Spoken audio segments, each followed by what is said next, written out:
다윗 왕이 죽고 난 뒤에 왕위를 이은 사람은 솔로몬이었습니다.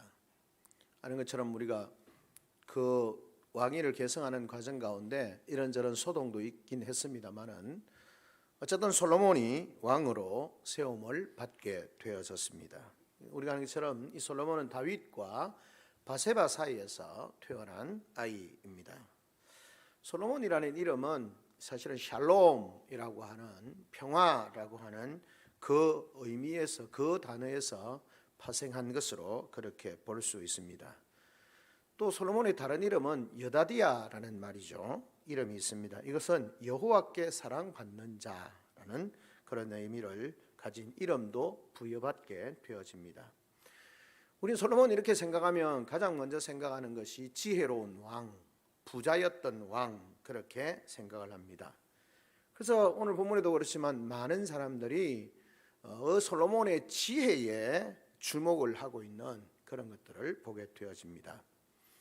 그러나 우리가 선양인들은 그가 가지고 있는 지혜를 주목하는 것도 중요하지만 더욱 중요하게 우리가 살펴보아야 하는 것은, 정작 우리가 중요하게 살펴보아야 하는 것이 뭐냐 하면, 하나님이 그에게 지혜를 주셨다는 것과, 그리고 그가 다윗 언약을 따라서 하나님께 순종, 얼마나 잘 순종해서 하나님 나라를 견고하게 하는 왕이 되는 것인가, 왕이 될 것인가 라고 하는 질문을 우리는 가져야 됩니다.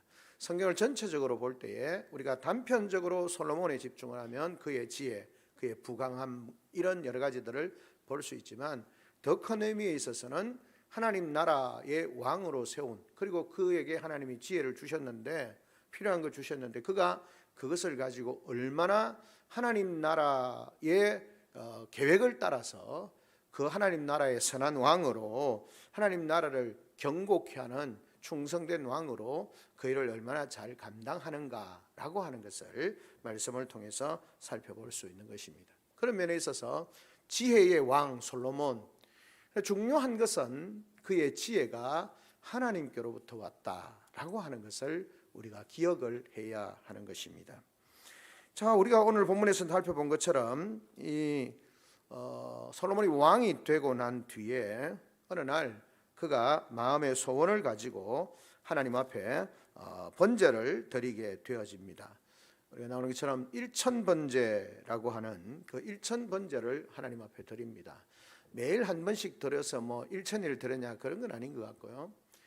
양을 1000마리를 잡은 건지 어쨌든지 일천이라고 하는 의미를 가지고 번제를 드리게 되어졌다라고 그렇게 말할 수 있습니다. 이것은 아마도 그가 어떤 소원을 가지고 하나님 앞에 그 번제를 드렸던 것으로 볼 수 있습니다. 왜냐하면 번제를 드리고 난 뒤에 밤에 하나님께서 그에게 나타나셨다라고 그렇게 말씀을 하고 있는 것을 보게 되어집니다. 저는 문맥을 살펴보면 왕궁과 여호와의 성전과 예루살렘 주의 성이 공사가 끝나기를 기다리는 그런 상황이었고, 여호와의 이름을 위하여 성전을 건축하지 아니하였다라고 그렇게 말을 하고 있습니다. 그리고 산당에서 여전히 제사를 드리고 있는 그런 상황이었던 거죠.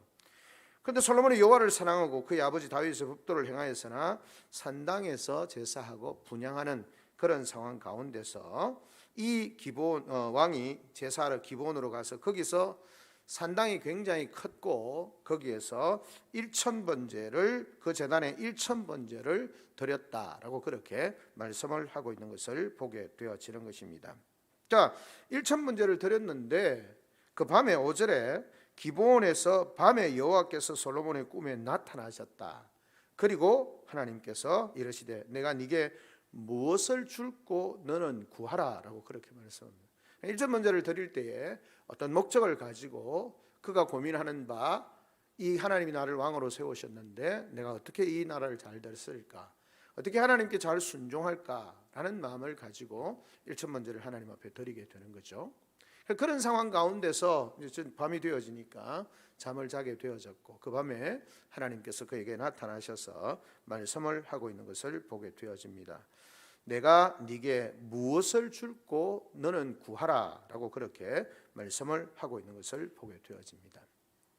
당연히 하나님께서 네가 원하는 게 뭐냐, 내가 네게 뭘 줄꼬라고 그렇게 주님이 말씀을 하고 있는 것을 보게 되어집니다. 그러니까 이 솔로몬이 장황하게 설명을 하죠. 솔로몬이 이르되 주의 종 내 아버지 다윗이 성실과 공의와 정직한 마음으로 주와 함께 주 앞에서 행함으로 주께서 그에게 큰 은혜를 베푸셨고 주께서 또 그를 위하여 이 큰 은혜를 항상 주사 오늘같이 그의 자리에 앉은 아들을 그에게 주셨나이다. 그리고 나의 하나님 여호와여 주께서 종의 아버지 다윗을 대신하여 왕이 되게 하셨사오나 종은 작은 아이라 출입할 줄을 알지 못합니다. 무슨 말입니까?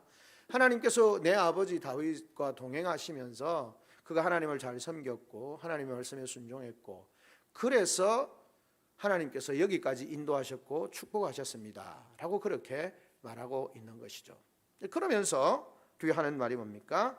오늘 나를 위하여 그를 위하여서 나를 그의 다음 대 왕으로 세워주셨는데 가만 보면 나는 아이와 같이 부족합니다.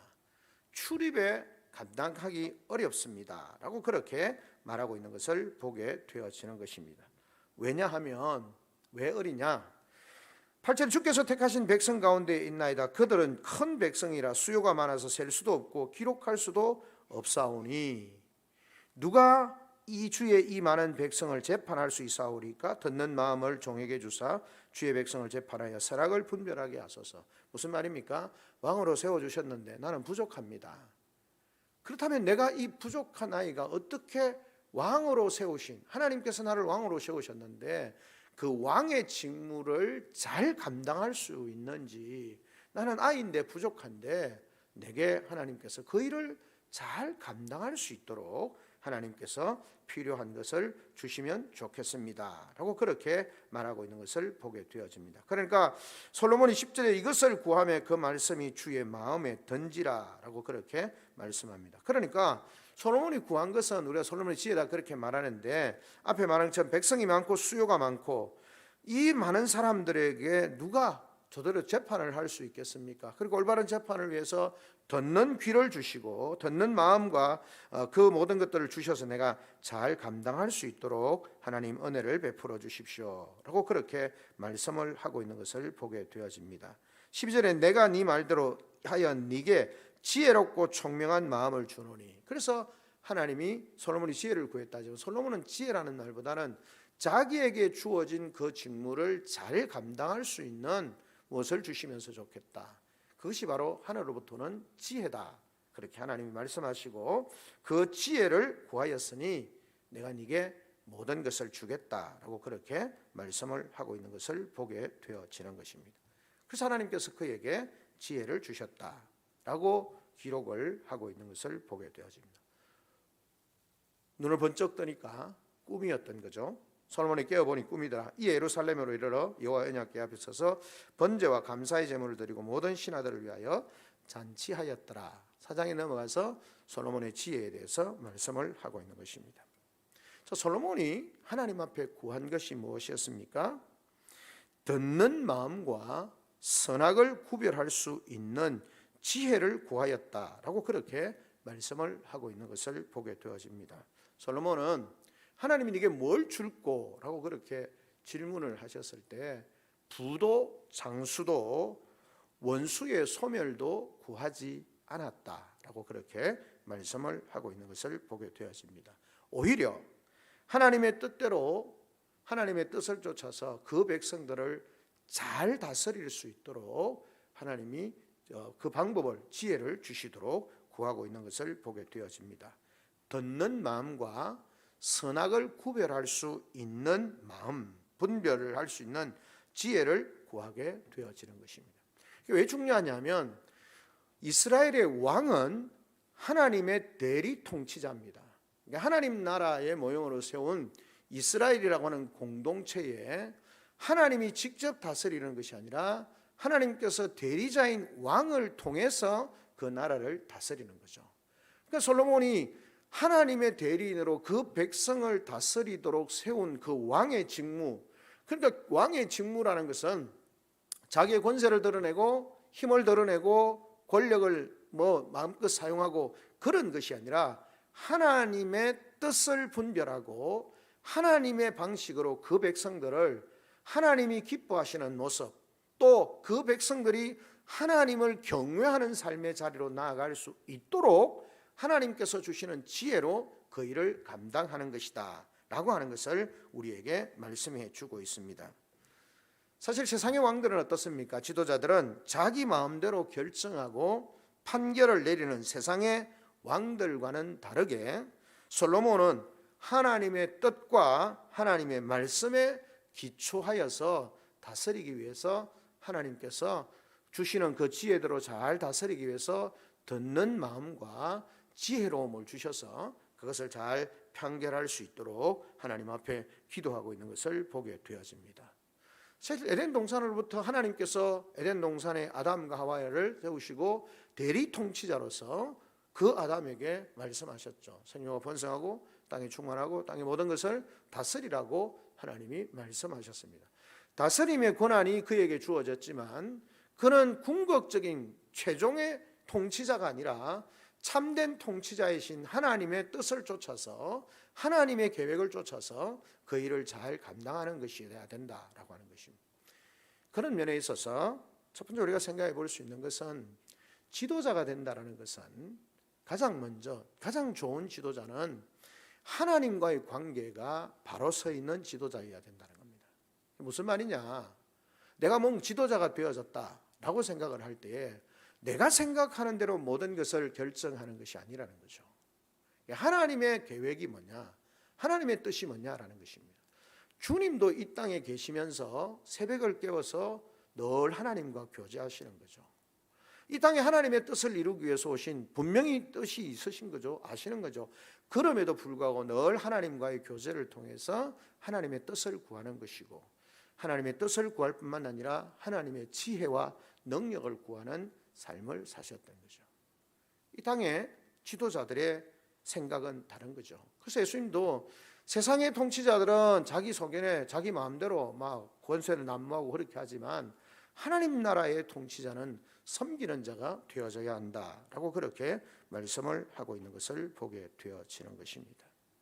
하나님은 지금도 하나님 나라 복음과 교회를 위하여서 섬김의 자리로 나아가기를 원하는 사람들에게 하나님은 물으십니다. 네가 목사가 되고 싶었냐? 네가 교회 직분자가 되고 싶었냐? 그럼 그 되고자 하는 이유가 뭐냐? 그리고 네가 그걸 잘 감당할 수 있도록 내가 네게 뭘 주면 좋겠냐? 말씀하지 않아도 우리는 이 말씀을 통해서 하나님 일꾼을 세우실 때에 우리를 일꾼으로 세우실 때에 하나님 앞에 구해야 하는 것입니다. 하나님, 나에게 이런 귀한 직분을 주셨는데 섬김의 자리를 허락하셨는데 내가 뭘 구해야 되겠습니까? 내가 하나님 앞에 뭘 구해야 되겠습니까? 내가 이 일을 잘 감당하기 위해서 내게 필요한 것이 뭡니까? 하나님 내게 은혜를 주십시오. 지혜가 필요하기도 하고 견고한 믿음도 필요하고 때로는 하나님이 주시는 물질도 필요하고 하나님 나라 복음과 교회를 위하여서 섬기는 그 일을 섬기는 직분으로 주신 그 직분을 어떻게 하면 내가 잘 감당할 수 있을까요? 그 일을 잘 감당할 수 있도록 하나님 내게 필요한 것을 공급해 주십시오 라고 기도하는 자가 되어져야 합니다. 그러니까 하나님과의 관계성 속에서 나의 위치, 나의 역할 이런 것들을 정확하게 아는 사람이 하나님이 나를 세우신 그 자리에서 직무를 잘 감당할 수 있는 거죠. 솔로몬이 하나님 앞에 구한 것이 다른 것이 아니고 그거 있지 않습니까? 하나님 나를 왕으로 세워주셔서 감사합니다. 그런데 나는 부족합니다. 하나님의 백성인 이 많은 사람들을 바르게 잘 하나님의 뜻대로 하나님이 기뻐하시는 대로 잘 섬기고 이끌기 위해서 나는 너무 어린아이와 같습니다. 내게 지혜가 필요합니다. 그래서 내게 필요한 것을 주십시오. 왕이 되어지면 하나님 재물도 많이 주시고 권력도 주시고 충성스러운 사람도 주시고 내 대적들이 소멸되게 해주시고 이렇게 기도할 수 있을 만한데 성경이 기록하는 것처럼 장수도 부도 내 대적의 소멸도 원하지 아니하고 하나님의 지혜를 구하고 있는 솔로몬의 모습 속에서 우리가 믿음 생활하면서 또 하나님 안에서 하나님의 사람으로 하나님 우리에게 요구하실 때에 내가 네게 뭘 줄꼬? 라고 물으실 때에 우리는 뭘 구할까? 라고 하는 그런 신앙의 삶에 자리에서의 우리의 상황을 돌아볼 필요가 있습니다. 왜냐하면 그렇게 안 난다 할지라도 우리가 하나님 앞에 구하는 것이 사실은 하나님께서 하나님의 백성 삼아주시고 이 땅을 하나님의 백성으로 살아가는데 뭐가 필요할까라고 생각하면 우리가 구하는 거죠.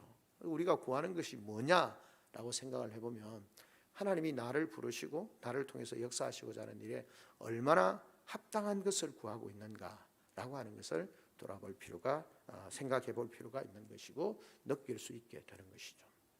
또 하나는 그냥 잘게 지나가는 것을 보면 이 솔로몬이 다윗에 대한 고백을 통해서 우리의 자녀들이 부모들의 삶을 어떻게 보게 해야 하는가라고 하는 것을 생각해 볼 수 있습니다.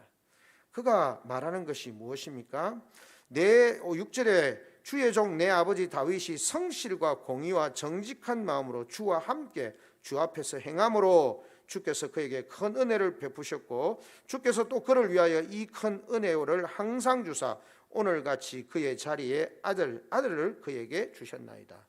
내 아버지, 내가 자리 왕에 오른 것은 내 아버지와의 약속의 성취고 내 아버지가 하나님 앞에서 믿음으로 잘 살았고 하나님을 경외하면서 살았고 하나님을 기뻐하면서 살았고 하나님을 순종하면서 살았습니다. 그리고 그 연장선상에서 하나님이 그와 함께 하시고 그를 축복하시는 연장선상에서 나를 왕으로 세워주셨습니다 라고 그렇게 고백을 하는 것이죠. 우리는 잘되면 자기 탓이고 못되면 조상 탓 이렇게 하는데 솔로몬은 자기가 잘되어서 왕이 됐는데 누구 탓이라는 겁니까? 조상 탓이라는 겁니다. 아버지 탓이라는 거예요. 아버지 때문에 내가 이 자리에 있다라는 것입니다. 사는 성도 여러분, 우리의 자녀들이 우리 부모인 우리를 기억할 때 또는 우리 교회의 젊은 세대나 다음 세대가 우리 믿음에 선진된 앞서간 부모 세대를 생각할 때 어떤 생각을 가지고 있을까요? 우리 부모님들이 정말 어떤 마음을 가질까? 그분들의 삶은 정말 신실했고 힘겹고 어려운 상황 가운데서 믿음의 삶을 지키셨고 수고롭고 힘든 가운데서도 자신 희생을 기꺼이 자기의 희생을 그냥 기꺼이 감내하면서 하나님 나라 복음과 교회와 성도를 섬기는 일을 이렇게 행하셨습니다. 우리 교회가 여기까지 오게 된 것은 궁극적으로는 하나님의 은혜이지만 우리 부모 세대의 땀과 눈물과 기도와 헌신과 소망이 담겨져 있는 그 결과로 지금 우리가 여기에 서 있습니다 라고 그렇게 고백할 수 있어야 하는 것입니다. 우리의 고백이 그런 고백이라면 제가 언젠가 말씀드린 것처럼 20년 후에 우리의 자녀들이 우리 세대를 기억할 때에 우리 부모들이 이렇게 했기 때문에 오늘 우리의 모습이 되었습니다. 그 모습이 어떨까 상상해 볼 수 있는 거죠. 우리의 지금의 하나님 나라 복음과 교회와 주의 영광을 생각하면서 행하는 모든 걸음과 행위와 행동들이 20년 후에 30년 후에 우리의 자녀 세대들이 어떻게 기억할 것인가 하는 것입니다. 그렇게 생각하면 오늘 나의 한 걸음 한 걸음과 나의 말과 생각과 나의 믿음의 모습이 어떠해야 할까 두렵고 떨림으로 다시 한번 생각해 볼 수밖에 없는 그런 상황이다 라고 그렇게 말할 수 있겠습니다. 그래서 하나님께서 그런 모습으로 우리에게 다시 생각해 볼 수 있다고 생각하고요. 그래서 또 하나님께서 솔로몬에게 그렇게 말씀을 주셨을 때에 솔로몬이 그렇게 응답하게 되어졌고 그 응답은 하나님의 마음에 이 솔로몬의 응답은 하나님을 기쁘시게 하는 것이었습니다. 그리고 솔로몬의 뜻대로 나라를 다스리는 데 꼭 필요한 지혜와 총명, 듣는 마음, 지혜로움을 잘 분별하고 선택할 수 있는 지혜로움을 하나님이 그에게 주셨다. 뿐만 아니라 구하지 않는 부귀와 영광과 모든 것도 장수도 덤으로 주셨다라고 그렇게 말씀을 하고 있는 것을 보게 되어집니다. 그러나 중요한 것은 꼭 여러분 부연 설명처럼 붙이는 것이 있습니다. 14절에 보면 네가 만일 내 아버지 다윗이 행한 같이 내 길로 행하며 내 법도와 명령을 지키면 내가 또 내 날을 길게 하리라 라고 그렇게 말합니다. 단서가 딱 붙는 거예요. 하나님 지혜를 주셨습니다. 모든 것을 주셨습니다.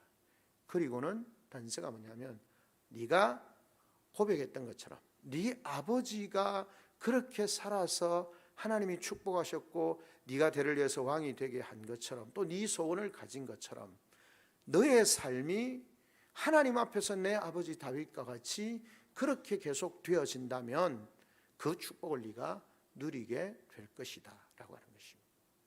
그래서 우리의 초점이 솔로몬의 지혜에 초점이 있는 것이 아니라 하나님이 솔로몬이 구하는 것을 주셨는데 그 솔로몬이 하나님께 받은 것을 가지고 그가 어떻게 살 것인가 하는 부분에 대해서 우리가 생각해 볼 수 있어야 합니다. 생각해 볼 수 있는 것이 뭐냐면 1절에 보면 이렇게 말합니다. 솔로몬이 애굽의 왕 바로와 더불어 혼인 관계를 맺고 그의 딸을 맞이하여 다윗 성에 데려다가 두고 자기 왕궁과 여호와의 성전과 예루살렘 주의 성의 공사가 끝나기를 기다리더라. 바로의 딸과 결혼을 하였다라고 그렇게 설명을 합니다. 이 짧은 구절이 이후에 중간에 사실은 엉킨 거죠.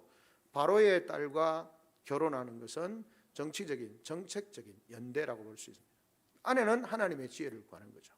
순수하게 하나님의 뜻을 구하는 삶으로 이어질 것 같지 않는 불안함이 있는 거죠. 결국 그것이 현실로 나타나게 되어지죠.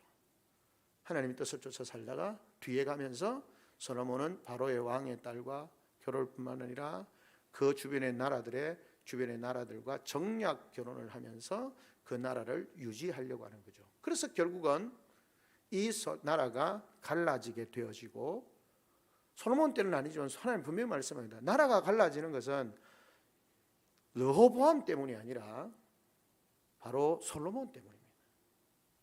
가장 지혜로운 왕이었고 가장 부유한 왕이고 가장 축복을 받은 왕이라고 생각했던 그 솔로몬 때문에 나라가 갈라지는 단초가 생기게 되는 거죠. 거기서 우리는 집중해야 하는 것은 솔로몬의 지혜가 아니라 그 지혜를 주신 하나님께 그 솔로몬이 어떻게 반응하고 어떻게 믿음의 삶을 살았는가 하는 것을 우리에게 말씀해 주고 있는 것입니다. 어쨌든 솔로몬은 그런 듣는 마음과 판결할 수 있는 선악을 분별할 수 있는 지혜를 주시도록 구하였고 하나님이 그에게 허락하셨다. 그리고 뒤에서 나오는 내용이 뭡니까? 16절부터 우리 읽지 않았습니다만 솔로몬의 지혜가 나타나는 솔로몬이 하나님이 주신 지혜로 나라를 다스리는 예가 성경에 나오게 되어지는 거죠. 지혜와 총명으로 선물로 받은 솔로몬이 한 난해한 판결하기 쉽지 않는 그 문제를 해결하는 장면을 우리에게 보여주고 있습니다. 본 것처럼 하루는 솔로몬의 신하들을 위하여 잔치를 벌였는데 이때에 아마 두 매춘부가 솔로몬 앞에 나와서 자신들의 억울한 답답한 상황을 판결해 주시도록 요구를 하게 되어집니다. 사연은 이러한 거죠. 두 여인이 한 집에 살고 있었고 3일 간격으로 아이를 낳았습니다. 그런데 늦게 출산한 여인이 밤에 잠을 자다가 실수로 아이를 죽이는 일이 죽인다기보다는 죽게 되어지는 일이 발생을 하게 되어집니다. 그런데 늦게 출산한 이렇게 실수가 아이를 죽게 되었고 이 여인은 몰래 자기의 죽은 아이를 다른 여인의 아이와 바꿔치기를 하는 것입니다. 다음날 아침에 다른 여인이 일어나 보니 자신의 아이가 바뀐 것을 알게 되는 것입니다. 그리고는 서로 시비가 붙었습니다. 네 아이다 내 아이다. 그렇게 하다가 솔로몬에게 판결을 요청하게 되어지는 것입니다. 요즘 같으면 친자 확인을 간단하게 하면 될 수 있지만 그러나 당시에는 진위 여부를 친자식 여부를 판결하기가 어려운 그런 상황이고 사람들의 그런 어떤 정언에 의존할 수밖에 없는 그런 상황, 그리고 왕은 그 난해한 문제에 있어서 옳고 그름을 판단해야 하는 상황이 되어졌습니다. 쉽지 않은 상황이지만 솔로몬은 하나님이 주신 지혜로 올바른 판단을 하게 되어지는 것이죠. 그가 말했던 것처럼 9절에 선악을 분별하게 하옵소서. 듣는 마음을 주시고 지혜를 주셔서 선악을 분별할 수 있는 마음을 주십시오 라고 그렇게 구하였고 하나님에게 주신 지혜가 있었고 그 지혜로 인하여서 판결을 하게 되어집니다. 우리가 잘 아는 것처럼 살아있는 아이를 위하여서 서로 주장을 하니까 왕이 칼을 가져다가 그 아이를 그렇게 반으로 나누라. 그리고 반반 나누어 주라. 그럼 당연히 죽는 거죠. 그러니까 이 살아있는 아이의 진짜 엄마가 이 아이에게 살아있는 것이 생명이 중요하니까 그냥 나에게 있어서 그냥 그 여인에게 주십시오. 그냥 그 여인에게 주십시오. 내 아들이 못 되어도 살아있는 것이 중요합니다 라고 생각하고 양보를 하고, 한쪽에 죽은 아들의 어머니는 아이고 반 가릅시다, 뭐 이왕 내 새끼도 죽고 내 새끼도 아닌데 죽으면 뭐 반반 가르면 똑같죠, 뭐 죽을 거니까. 그래서 솔로몬이 지혜롭게 양보하는 그 어머니에게 그가 친어머니다라고 그렇게 판결을 하게 되어집니다. 그런 판결을 듣고 모든 백성들이 왕을 두려워하고 존경하게 되어지는 것입니다. 그가 하나님의 지혜로 선악을 분별하고 공의롭게 판결을 하게 되어진 것이죠. 그러니까 왕이 백성을 바르게 다스리게 되어지니까, 백성들 다스리는 데 있어서 중요한 게 올바른 판단이잖아요. 왜곡된 판단이 아니라 올바른 판단을 하는 것이 너무 중요한데, 그 판결을 보게 되어지면서 백성들이 왕을 두려워하게 되어지고 경외하게 존경하게 되어지는 거죠. 백성이 억울함을 당하지 않게 되어졌고 나라는 정의롭고 질서 있게 그렇게 설 수 있게 되어지는 것입니다. 이것을 통해서 우리는 무엇을 알 수 있습니까? 결국은 하나님의 지혜와 그 지식의 중요성에 대해서 우리가 생각해 볼 수 있습니다. 하나님은 완전하신 지혜로 온 세상을 공의롭게 다스립니다. 대리 통치자인 인간 왕이 하나님의 지혜를 구하며 그분의 뜻대로 다스리며 판결할 때에 하나님 나라는 견고하게 세워집니다. 교회의 지도자들도 마찬가지입니다. 하나님의 지혜를 구하고 하나님의 말씀을 따라서 우리가 판결하고 모두가 공의롭고 올바르게 판결되어진다라는 생각이 우리 속에 있어야 하는 것이고, 그럴 때에 하나님 나라와 교회는 견고하게 세워지는 것입니다.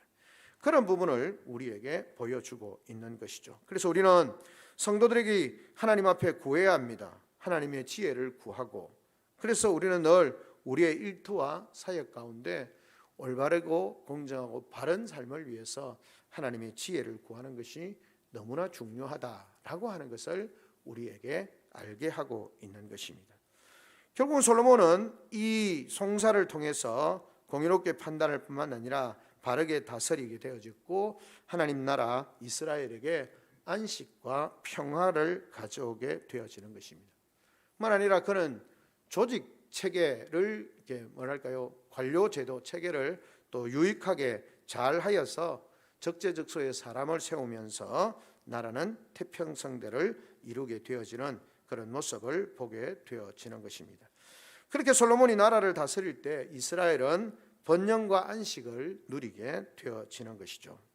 우선 유다와 이스라엘의 인구가 바다의 모래와 같이 많았다라고 그렇게 말씀하고 있고, 솔로몬의 통치 영역이 더 넓어지는 거죠.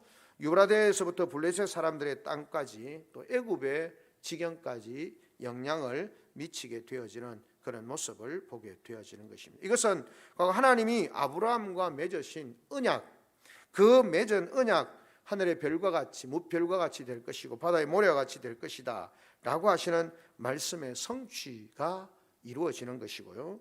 이 가운데 백성들은 먹고 마시고 즐거워하였다 20장에 말씀을 하고 있는 것을 보게 되어집니다. 또 포도나무 아래와 무화과나무 아래서 평안하게 쉬게 되어졌다라고 그렇게 말씀을 하고 있습니다. 물질적인 풍요와 더불어서 정치적으로 경제적으로 안녕을 누리게 되어지는 그런 모습을 보게 되어집니다. 이것이 가능한 이유가 뭐냐? 완벽하지는 않지만 성경의 표현대로 하면 마치 된 동산처럼 하나님의 올바른 지혜로 바르게 다스릴 때 그 나라가 평안해지고 안정되어진다라고 하는 사실을 우리에게 보여주고 있는 것입니다. 이것이 가능한 이유가 뭐냐? 하나님이 솔로몬에게 주신 지혜의 풍성함과 총명, 그것을 가지고 그 백성들을 다스리게 되어졌을 때에 하나님께서 그의 삶을 또 그 나라를 평안케 하셨다라고 하는 것을 우리에게 보여주고 있습니다. 거기도 성경에 계속해서 우리가 사정에 나왔던 것처럼 이 하나님이 솔로몬에게 주신 지혜는 동방과 모든 애굽 사람들, 서바 여왕이나 모든 사람들이 동경을 하고 보러 오게 되어지는 그런 모습을 성경이 기록을 합니다. 그리고 성경은 솔로몬이 잠언, 우리가 읽는 잠언이라고 하는 짧은 경구의 어떤 잠언들을 3,000가지나 지었다라고 그렇게 말씀하고 있고, 1,000편에 가까운 1,005편의 노래를 지었고, 마치 만눌 박사처럼 식물과 동물에 관한 지식을 두루 갖추었다라고 그렇게 말씀을 하고 있는 것을 보게 되어집니다. 이처럼 하나님의 나라가 왜 평안하냐? 하나님의 나라는 하나님의 지혜와 말씀을 따라서 통치하기 때문에 그 나라는 평안하고 모든 은혜와 복을 누리게 되는 것입니다. 그리고 그 모형으로서 이스라엘이 하나님의 지혜를 받은 솔로몬이 그 하나님의 지혜를 가지고 통치하고 말씀을 가지고 다스리게 되어졌을 때 그 이스라엘의 나라는 견고하게 되어졌고 부흥하게 되어졌다라고 그렇게 말씀을 하고 있습니다. 오늘 우리의 역사도 마찬가지입니다. 모든 영역에서 하나님이 맡겨주신 그 일터와 사역 가운데 하나님의 지혜를 통해서 그 일을 감당할 때에 평안함과 하나님이 주시는 은혜와 복을 누리게 되는 것입니다. 그렇기 때문에 우리는 늘 하나님으로부터는 지혜를 구하는 삶을 살아야 되는 것입니다. 오직 그분의 뜻을 따를 때 우리는 참다운 평안과 안식을 누리게 되는 것이죠. 하나님의 지혜와 복과 영광을 이 세상 가운데 우리는 전하게 누리게 되는 것이고, 그것을 전하게 되어지는 삶을 살게 되는 것입니다. 교회가 하나님의 통치, 하나님의 지혜로, 하나님의 말씀으로 바르게 다스려지는 공동체가 되어져야 하는 것이죠. 그렇지 않으면 그 공동체는 하나님이 약속하신 그 공동체에 주시고자 하는 은혜와 복을 누리지 못하게 되는 겁니다. 이스라엘이 평안과 안식과 축복을 누리지 못하는 것은 군사력이 약해서도 아니고 그들에게 뭔가 잘못된 무엇에 있어서 그런 것이 아니라 하나님의 지혜가 없고 하나님의 말씀대로 다스리고 순종하지 않았기 때문에 이스라엘은 끊임없이 주변으로부터 핍박을 당하고 어려움을 당하고 무너지게 되어지는 거죠. 우리가 뒤에 보면 이 솔로몬이 다스리던 이 통치 시대가 제 앞에서 말씀드린 것처럼 언제 무너집니까? 하나님의 말씀과 하나님의 지혜로 다스렸으면, 그가 계속 그 일을 감당했다면 그 나라는 더욱더 견고해졌을 것인데, 이 솔로몬이 나이가 들어가면서 어떻게 합니까? 인간적인 방법을 쓰는 거죠. 말씀드린 것처럼 정치적으로 주변의 나라들과 정략 결혼을 하고 수많은 그런 외국으로부터 모압, 암몬 여러 주변 나라들의 공주들을 부르다가 정략 결혼을 하게 되어지고, 그러니까 그들이 들어오면 당연히 그들이 섬기는 신을 이 예루살렘 안에다가 그냥 신전을 짓는 거죠. 온통 신전을 짓는 겁니다. 여호와 하나님만 온전히 경외하라고 하는 그 예루살렘 성전, 또는 그 예루살렘에 온갖 그 왕의 후궁들이 데리고 온 여인들이 가지고 온 그 나라의 종교가 그 땅에 가득했다고 생각해 주십시오. 그러니 그 나라가 어떻게 온전히 설 수 있겠는가 하는 것입니다. 하나님의 교회도 하나님의 말씀과 하나님의 지혜로 세워가야 되지, 세상의 온갖 다양한 방법과 생각과 이념과 방식을 교회 안에 들여놓으면 그것이 온전하지 않기 때문에 그 방식이 좋아 보이지만 결코 그것이 성공될 수 없다라고 하는 사실을 기억해야 하는 것입니다. 교회 머리 되신 예수님은 솔로몬보다 훨씬 크신 분이고, 솔로몬의 지혜보다 훨씬 완전하고 온전한 지혜를 가지시고 총명으로 충만하게 교회를 다스리십니다. 우리는 그분의 통치 안에 있음을 감사해야 되고 그분에 늘 순종하는 삶을 살아야 하는 것입니다. 그럴 때에 교회는 든든하게 세워지고 하나님의 은혜와 복을 누리게 되어진다라고 하는 사실을 기억해야 하는 것입니다. 말씀 맺습니다. 솔로몬이 구했던 그 자기의 본연의 직무를 생각할 때 그가 구할 수 있는 것은 지혜밖에 없었던 것이죠. 왜? 하나님의 백성을 바르게 잘 다스리기 위해서 하나님의 지혜가 필요한 것입니다. 우리는 무엇인가 구할 때 나를 왜 세우셨는가, 내가 해야 할 일이 무엇인가를 생각할 때에 우리는 올바른 구함으로 하나님 앞에 나아갈 수 있는 것입니다. 지혜가 하나님께로 온 것처럼 우리가 구하는 모든 것은 하나님께로부터 옵니다. 건강도 지혜도 부도 하나님께로부터 옵니다. 하나님이 주시지 않는 것이 없습니다. 그것을 주셨을 때에 하나님, 우리가 재물을 구할 수 있습니다. 재물을 주셨을 때 그 재물을 끝까지 바르게 잘 사용해야 합니다. 그렇지 않으면 그 지혜가 무너지고 올바름이 무너지면 그 재물을 통해서 망하게 되어집니다. 건강을 추구해야 합니다. 하나님께서 우리에게 건강을 주셔서 예배생활, 신앙생활 잘할 수 있도록 하나님 건강을 주십시오. 건강을 주셨습니다. 근데 그 건강을 하나님을 섬기는데 이게 놓쳐버리게 되어지고, 건강하기 때문에 산으로 들로 주일 거목 없이 돌아다니다 이러다 보면 건강 때문에 신앙을 잃어버리게 되어지고 믿음을 잃어버리게 되어지고 하나님에게서 떨어지는 그런 결과를 가져올 수 있다는 사실을 기억해야 하는 것입니다. 하늘로부터 지혜를 받았던 솔로몬처럼 우리가 마땅히 구할 바들 하나님 앞에 구하며 나아가는 복된 우리 성도들이 되어지고, 하나님이 주신 것으로 본래 주신 목적대로 하나님의 은혜와 복을 풍성히 누리는 복된 우리 성도들이 되시기를 주님의 이름으로 축원합니다. 아멘. 우리 시간 다 참 목소리 한번 하나님 앞에 기도하며 나아갑시다. 하나님의 지혜를 받은 솔로몬, 하나님 내가 네게 뭘 줄 거라고 할 때 자신의 위치, 자신의 역할, 자신이 감당해야 하는 일을 볼 때 하나님이 주신 큰 왕으로서의 직무를 감당하기 위해서 지혜가 필요하다고, 듣는 마음과 선악을 분별할 수 있는 그런 것이 필요하다고 하나님 앞에 구하고 하나님이 들으시고 지혜를 주셨던 것처럼 하나님 앞에 우리가 구하며 나아갈 때에 우리의 필요를 따라서 구하게 하시고 채워주심을 통하여서 하나님의 뜻을 이루고 하나님 나라를 확장하고 하나님 주시는 은혜와 복을 누리는 우리의 삶이 되게 하여